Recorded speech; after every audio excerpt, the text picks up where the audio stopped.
हम लोग क्लास में डिस्कस किए हुए थे, सभी को पता है। संजीत हैं, बुले हैं, है ना, बाबूदा हैं, रस्मा है, राजू हैं, जितने भी स्टूडेंट हैं सभी को पता होगा कि कल हम सब ने चर्चा किया था पर्यावरण कानून को लेकर के। किसको लेकर के? इन्वायरमेंटल लॉस को लेकर के। इन्वायरमेंटल लॉ क्या होता है ना? आप देख लीजिए कि जिस तरह से हम सब अपने जीवन में रहते हैं, हम अपने जीवन में जो भी गलतियां करते हैं, किसी को मारते हैं, डकैती करते हैं, चोरी करते हैं या कुछ भी करते हैं, गलत काम में यदि लगते हैं, तो कानून हमारे लिए बनी गई है ना? हमारे लिए क्या बनाई गई है? कानून। अभी कोई भी ऐसा व्यक्ति जो चोरी करता है, अब यदि उसको कानून के हवाले दे देते हैं तो पुलिस उसको पकड़ लेती है, फिर उसको पनिशमेंट देने का काम करती है, दंडित करती है। उसी तरह से जो है, हम सब जो है अपने आप को नुकसान नहीं, बल्कि जब हम पर्यावरण को नुकसान पहुंचाते हैं, जब मानव को नहीं बल्कि पर्यावरण को जब हम नुकसान पहुंचाते हैं, तो उसके लिए भी कानून बना दी गई है सरकार ने। जब पर्यावरण को यदि नुकसान पहुंचाएंगे, पर्यावरण की चीजों को चोरी करेंगे, पर्यावरण की चीजों को लेकर के डकैती करेंगे, पर्यावरण चीजों को लेकर के हम लोग उसको क्षतिग्रस्त करेंगे, तो उसके लिए क्या कर दिया गया है? कानून बना दिया गया है, पर्यावरण कानून, ताकि जो है हम बच पाए, पर्यावरण को बचा पाए। जिस तरह से मानव व्यक्ति जो है ना, अपने आप को बचाव के लिए बहुत सारे कानून बनाए गए, ये पुलिस स्टेशन का स्थापना किया गया, हाई कोर्ट है, सुप्रीम कोर्ट है ना? तो उसी तरह से पर्यावरण को लेकर के कानून बनाए गए। चलिए डिटेल से देखते हैं।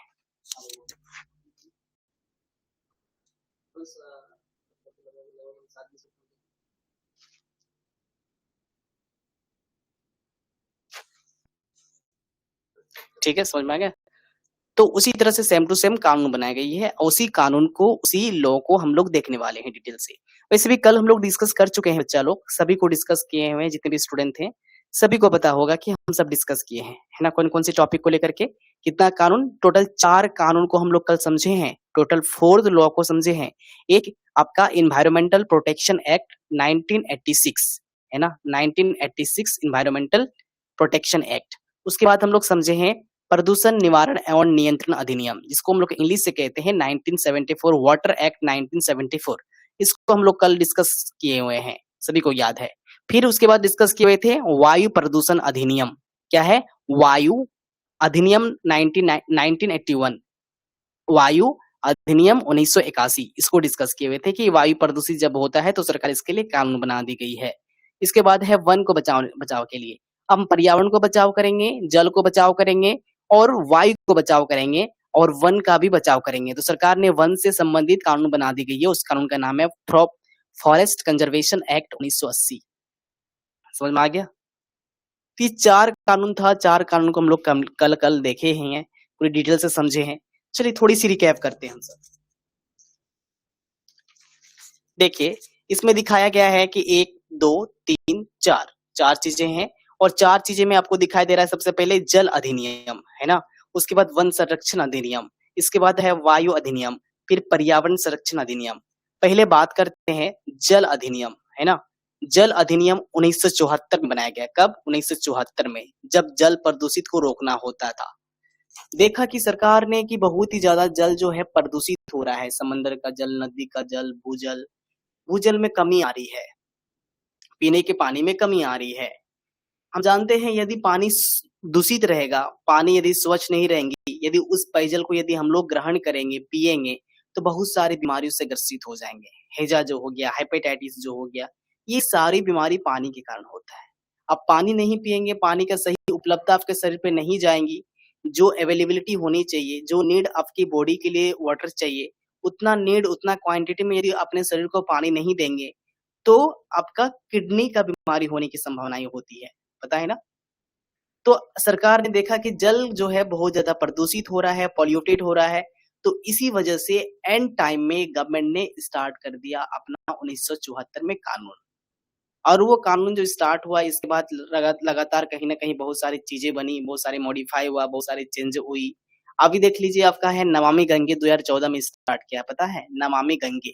तो नमामि गंगे जो है एक सरकार का कार्यक्रम है या परियोजना है, जो प्रोजेक्ट है, ये चलाने का काम करती है और पानी को पूरी तरह से प्रदूषित होने से रोकती है। क्योंकि हमें पता है कि per day 12,000 million litre per day जो है स्वेज निकलता है, यानी घरों से, इंडस्ट्री से और बहुत ऐसे कारखानों से गंदा पानी निकलता है जो जल को प्रदूषित करता है। तो उसी को रोकने के लिए सरकार ने कानून बनाई। अब वो देख लिया कि पानी को बचाना है, पानी को प्रदूषित से बचाना है, तो उसके लिए कानून बना दिया।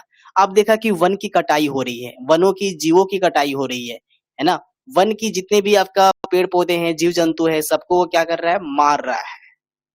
नॉर्मल आदमी क्या कर रहा है? मार रहा है। अब कहीं बड़ा सा कंपनी बनने वाला है तो पूरे जंगल को साफ करेगा और जंगल में जितने भी जीव जंतु, पशु पक्षी, जानवर हैं, सब उसका आवास को छीन रहा है वे लोग। यदि हम सब कंपनी बनाएंगे, कोई ऐसे बड़े लोग जो हैं जाकर के, या गवर्नमेंट या कोई भी बड़ी कंपनी जाकर के अपना प्रोजेक्ट बनाएगी वहां पे, तो आप ये सोचिए ना कि जंगल में जितने भी जीव जंतु, पशु पक्षी, जानवर है, वो उनका घर है, उनका रेसिडेंट है, उनका वो एक आपका रहने का जगह है। अब वही यदि उजाड़ देंगे तो वो रहेगा कहाँ? तो उसको भी बचाना है ना? पेड़ पौधे से हम लोग जिंदे हैं, यदि पेड़ पौधा नहीं रहेगा तो हम लोग जिंदा नहीं रह सकेंगे। तो इसी कारण से देखा कि सरकार ने क्या करनी चाहिए, तो 1980 में कानून बना दिया गया, वन संरक्षण अधिनियम, उसको कहते हैं फॉरेस्ट कंजर्वेशन एक्ट 1980, है ना? 1980 में बनाया, वन को संरक्षण करना। यानी जितने भी वन है, आप अंधाधुंध काट नहीं सकते हैं, अंधाधुंध वो जला नहीं सकते हैं, अंधाधुंध शिकार नहीं कर सकते हैं। इसी को रोकने के लिए सरकार ने कानून बनाई। नेक्स्ट अब क्वेश्चन देखते हैं, वायु अधिनियम, इसको कहते हैं एयर पॉल्यूशन, एयर एक्ट कहते हैं। क्या कहते हैं? Air act. देखा कि वायु प्रदूषण हो रहा है, घरों से, कंपनियां से, बहुत सारी इंडस्ट्री से, कारखानों से, है ना, या फिर माइनिंग से बहुत ज्यादा जो है धुआं निकलता है, इससे जो है बहुत ज्यादा प्रदूषित होता है वायु। और वही वायु को यदि हम लोग लेंगे, क्योंकि हमें पता है कि जहां पे रहते हैं वायु यदि प्रदूषित रहा, क्योंकि हम लोग को ऑक्सीजन लेना होता है, ऑक्सीजन तो आसपास के वायु से ही लेते हैं, और वही वायु यदि हमारे शरीर में जाता है तो हमारे शरीर के फेफड़ों को दूषित करता है, प्रदूषित करता है, और बहुत सारी बीमारियां का शिकार बना देता है। तो सरकार ने किया, 1981 में कानून बना दिया कि कोई भी जो है मोटरसाइकिल चलाते हैं, या फिर कोई कंपनी चला रहे हैं, या कोई कोयला का यूज कर रहे हैं, जो कि वायु को प्रदूषित कर रहा है, तो उसके लिए लाइसेंस सबको चाहिए। आप कितना प्रदूषित कर रहे हैं, क्या कर रहे हैं, है ना? प्रदूषित को रोकने के लिए क्या उपाय बना रहे हैं। और साथ साथ सरकार ने आपका शायद 2020 में हाल फिलहाल में स्टार्ट किया मोटर व्हीकल अधिनियम, ऐसा कुछ है, national national air pollution control, है ना? नेशनल एयर पॉल्यूशन कंट्रोल जो है शायद आपका हाल फिलहाल में स्टार्ट किया है। तो सरकार ने स्टार्ट किया, उसके तहत बताया गया है कि जो है जितनी भी सिटी है, जितना भी शहर है, वो जो है वायु प्रदूषित को रोकना है। जैसे दिल्ली जो है सबसे ज्यादा पॉल्यूटेड सिटी माना जाता है ना? तो उसको रोकने के लिए बनाई गई है। पर्यावरण संरक्षण 1986 ये पता है सभी को कि जो है आपका इन्वायरमेंटल कंजर्वेशन एक्ट आपका 1986 में जो बना, बच्चा लोग क्यों बना? तो याद होगा आप लोग को भोपाल गैस त्रासदी, है ना? भोपाल गैस ट्रेजेडी के बारे में, जहां पे 2-3 दिसंबर 1984 को रात में कितने लोग ना जाने क्या क्या हो गया, 5.74 लाख लोग जो है इसके चपेट में आ गए और कितने लोग की जान चली गई। तो सरकार ने देखा इस तरह की लापरवाही हो रही है, तो इसी रीजन से ठीक उसका 2 साल बाद उन्होंने पर्यावरण संरक्षण अधिनियम कानून बना दिया। समझ में आ गया? ये आपका 4 कानून है, 4 कानून को डिटेल से हम लोग समझ चुके हैं। अब एक-एक करके हम लोग एमसीक्यू में इसको तोलेंगे, नापेंगे और देखेंगे कि आपका माइंड कितना तेज है, आप कितना चीजें याद रख पाते हैं, कितना चीजें आपको समझ में आती है। अभी जो है एमसीक्यू प्रैक्टिस करेंगे, आपको 2 से 3 सेकंड, 3 से 5 सेकंड के बीच में आंसर देना है फटाक से। समझ में आया?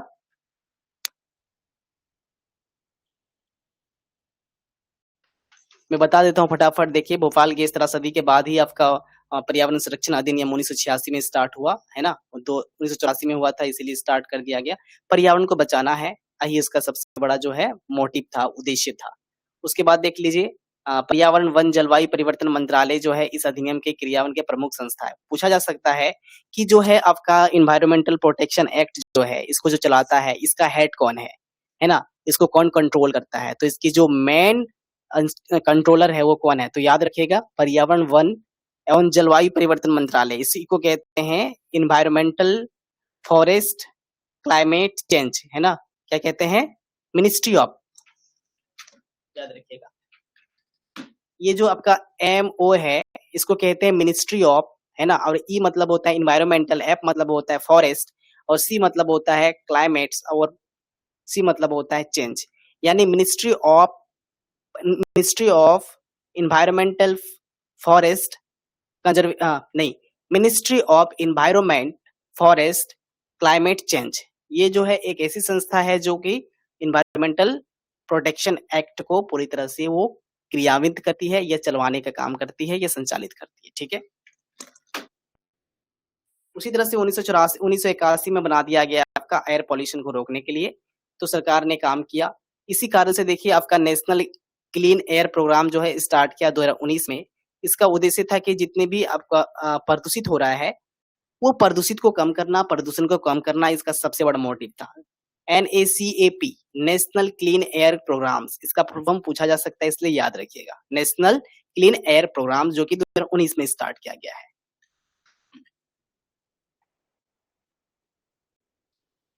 उसी तरह से आपका जल को बचाने के लिए एक्ट बनाया गया है 1974 में, जल को बचाना है। इसमें क्या-क्या है, जल को सुरक्षित रखना या पॉल्यूटेड से बचाना। तो इसके लिए सरकार ने 2 तरह से इस्तेमाल किया, 2 चीजें अपना प्रोजेक्ट बनाई, एक आपका स्टेट लेवल पे, एक आपका सेंट्रल लेवल पे। तो सेंट्रल लेवल पे जो कानून बनाया गया है जल को प्रदूषित होने के रोकने के कारण आपका एक बनाया गया है CPCB, समझ में आया? वाटर पॉल्यूशन को कम करने, ये वाटर पॉल्यूशन को स्टॉप करने के लिए 2 संस्था स्थापित की गई है, एक सेंट्रल लेवल पे, एक स्टेट लेवल पे। जो सेंट्रल लेवल पे स्थापित की गई है उसको कहते हैं सेंट्रल पॉल्यूशन कंट्रोल बोर्ड। क्या कहते हैं? सेंट्रल पॉल्यूशन कंट्रोल बोर्ड, इसको बोलते हैं PCB। एक आता है आपका SPCB। ये जो है ये कहा जाता है कि ये स्टेट लेवल पे है, इसको कहते हैं स्टेट पॉल्यूशन कंट्रोल बोर्ड। ठीक, याद रखिएगा, ठीक है। नमामि गंगे कार्यक्रम और STP परियोजनाएं जल प्रदूषित कम करने में महत्वपूर्ण भूमिका निभा रही है। उसी तरह से वनों की कटाई के लिए, वनों को रोक लगाने के लिए 1980 में स्थापित कर दिया गया इसमें। और हमें पता है कि जो है इंडियन स्टेट फॉरेस्ट रिपोर्ट के अनुसार 2023 के अनुसार देखेंगे भारत वृक्ष आवरण लगभग 25 से अधिक है, 25% से अधिक है। भारत में देखोगे तो जितने भी जंगल है ना, उसमें से 25% से अधिक जो है आपका जंगल का आवरण है। ठीक, चलिए कुछ कुछ याद रखना है, बहुत इंपॉर्टेंट चीजें मैंने बताया। और जो इंपॉर्टेंट चीजें हैं यहाँ आपको दिखाई दे रही है कि वर्ल्ड इन्वायरमेंटल डे जो है 5 जून को मनाया जाता है ना। वन महोत्सव कब मनाया जाता है? जुलाई के प्रथम में। And national clean air programme जो है आपका वायु प्रदूषित को रोकने के लिए बनाया गया है। नमामि गंगे जो है जल को प्रदूषित होने के लिए बनाया गया है। Ministry of environment, forest and climate change जो है ये आपका जलवायु इन्वायरमेंटल प्रोटेक्शन एक्ट का ये मंत्रालय है। सेंट्रल पॉल्यूशन कंट्रोल बोर्ड जो कि पूरे स्टेट लेवल पे नहीं बल्कि पूरे भारत लेवल पे जो पॉल्यूशन को कंट्रोल करता है वो CPCB करता है। और यदि स्टेट लेवल पर जिस तरह से झारखंड हो गया तो झारखंड का पॉल्यूशन कौन कंट्रोल करेगा? इसका SPCB, जिसको बोलते हैं Jharkhand state pollution control board, है ना, झारखंड में भी होगा। चलिए ये समझ में आ गया। चलिए आप MCQ प्रैक्टिस करेंगे हम लोग फटाफट। मैं डिटेल से इसलिए बता दिया ताकि जो है ना 2 बार क्लास करने से माइंड में पूरी तरह से आपका सेटअप रहता है और यहाँ से इंपॉर्टेंट क्वेश्चन आएगा ही। पहला क्वेश्चन है पर्यावरण संरक्षण अधिनियम जो है किस वर्ष लागू किया गया है? In which year was the environment protection act enacted? 1974 में, 1980 में, 1981 में, 1986 में।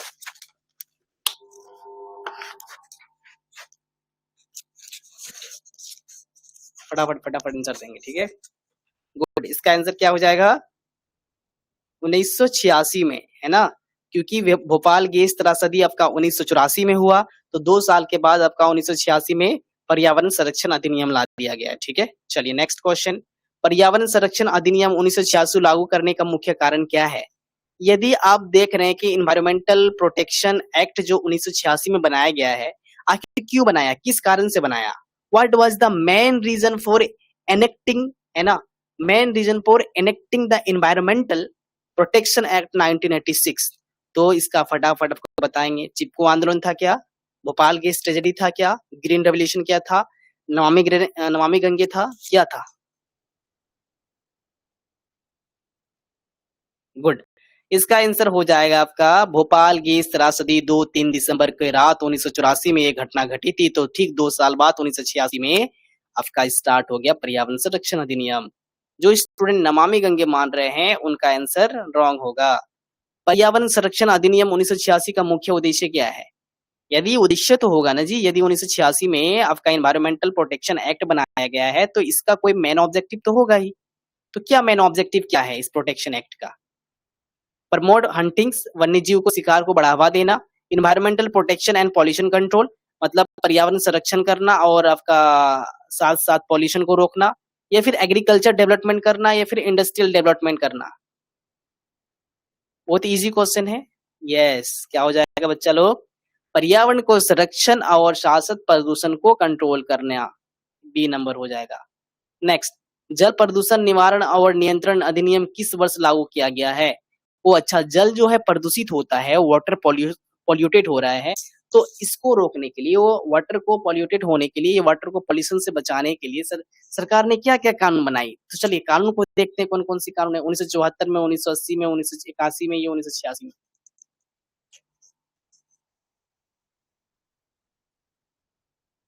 1986 में तो आपका अलग कुछ आया। सबसे पहले आया था आपका किस चीज को लेकर के? वाटर को लेकर के, जल को लेकर के आया था। किसको लेकर के? जल। पानी को प्रदूषित होने से बचाने के लिए जल को लेकर के आया था, तो 1974 हो जाएगा, है ना? 1974 याद रखिएगा, ठीक है? ये बहुत इंपॉर्टेंट क्वेश्चन है, बहुत इंपॉर्टेंट क्वेश्चन। भारत का पहला प्रमुख पर्यावरणीय कानून कौन सा है? Which the first major environmental law of India? पर्यावरण संरक्षण अधिनियम, जल अधिनियम, वायु अधिनियम, वन संरक्षण अधिनियम। मतलब भारत को पर्यावरण पर्यावरण कानून कौन सा है?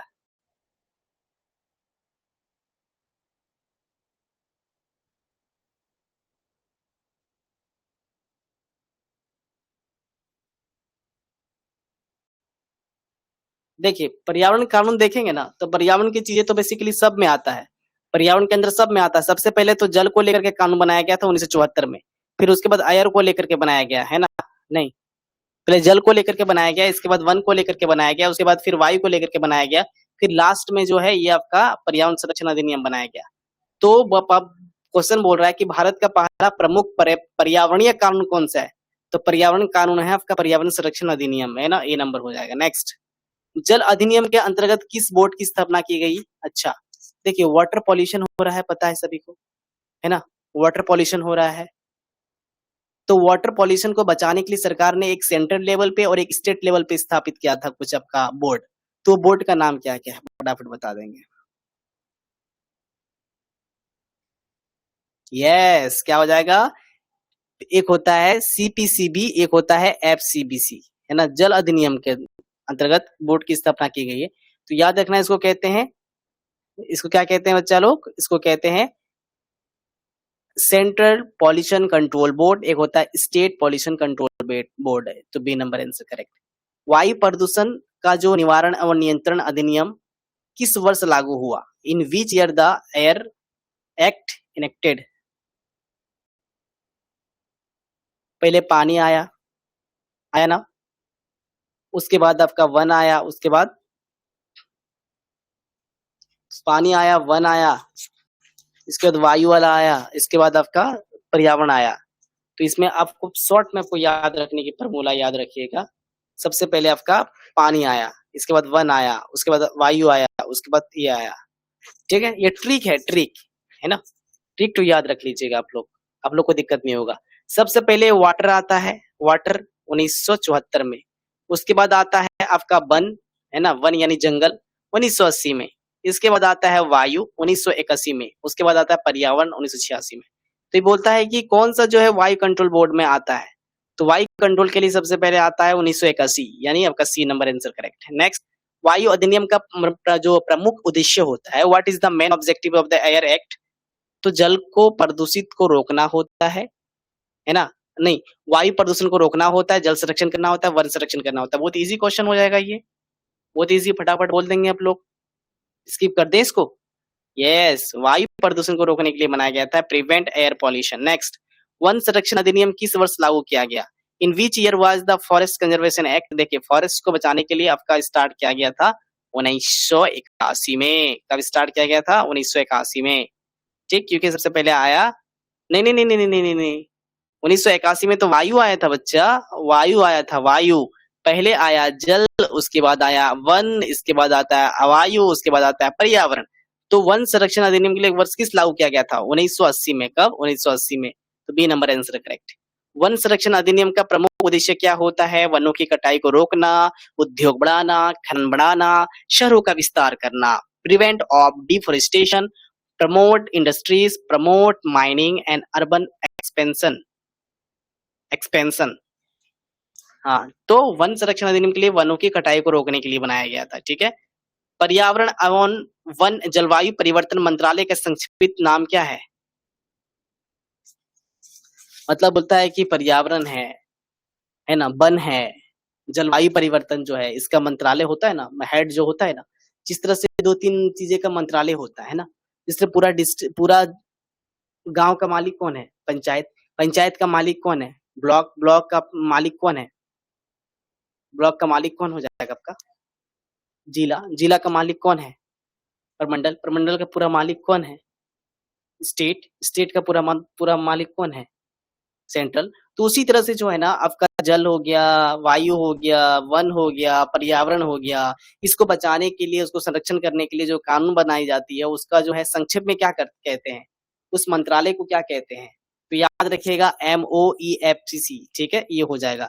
इसको कहते हैं ministry of environment, forest, climate change, ठीक है। चलिए नेक्स्ट।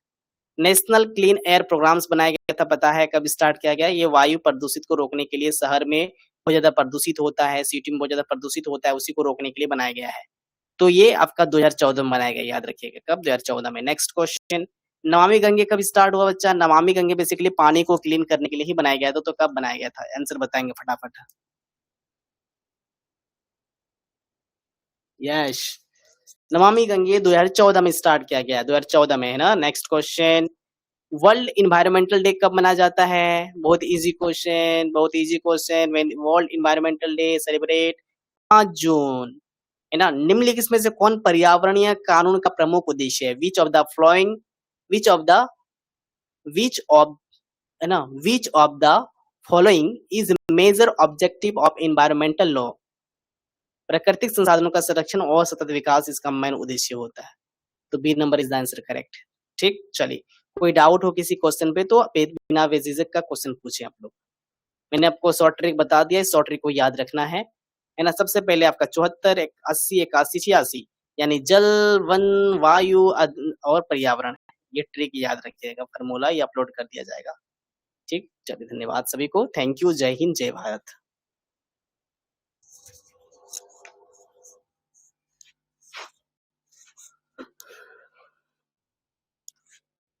कितना आ गया, कितना आ गया, कितना आ गया? सभी लोग को फटाफट बोलेंगे। आज डिजिटल मार्केटिंग की क्लास होंगी, बस 2 मिनट में क्लास स्टार्ट हो जाएंगी, आप लोग ज्वाइन कर लीजिएगा, ठीक है। थोड़ी तबीयत खराब है, साउंड क्लियर नहीं जा रही होगी, उसमें कोई दिक्कत नहीं है। कितना लाए सभी लोग? अपना अपना टोटल मार्क्स जल्दी से कमेंट सेक्शन में कमेंट करेंगे सभी लोग, ताकि पता हो पाए कि कौन सा स्टूडेंट जो है लाइव क्लास में ज्वाइन करते हैं, वो नहीं करते हैं।